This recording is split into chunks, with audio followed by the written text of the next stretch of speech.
अंधश्रद्धेच्या विळख्यात जकातवाडी, काळी जादूच्या चर्चेने गावात भीतीचं वातावरण.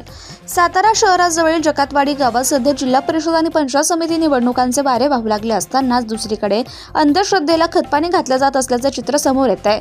एका व्यावसायिकावर आठवडाभरात दुसऱ्यांदा काळी जादू केल्याची चर्चा गावात पसरल्याने नागरिकांमध्ये भीतीचं वातावरण निर्माण झालंय. जादू चालते की नाही हा अंधश्रद्धेचा प्रश्न असला तरी अशा अफवांमुळे गावातील भोळी-भाबडी माणसे मानसिक तणावाखाली सापडतायत. गावात ठिकठिकाणी कुजबूज, संशय आणि भीतीचं वातावरण दिसून येत असून काही नागरिक या प्रकारावर विश्वास ठेवून आपापल्या पातळीवर उपाययोजना करतायत.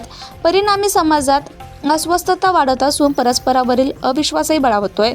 अंधश्रद्धेमुळे सामाजिक सलोखा धोक्यात येण्याची चिन्हे स्पष्ट दिसत आहेत. दरम्यान या गंभीर परिस्थितीकडे लक्ष देण्याऐवजी गावचे कारभारी आणि राजकीय पुढारी निवडणुकीच्या तिकिटांसाठी धावपळ करण्यात मग्न असल्याचं चित्र आहे. गावातील प्रश्न, नागरिकांची भीती आणि अंधश्रद्धेमुळे निर्माण झालेला गोंधळ याकडे त्यांचं दुर्लक्ष होत असल्याची भावना ग्रामस्थांमध्ये व्यक्त होतीये. आज गावाकडे लक्ष नाही तर उद्या निवडून आल्यानंतर विकास कसा करणार असा सवाल नागरिक उपस्थित करतायत.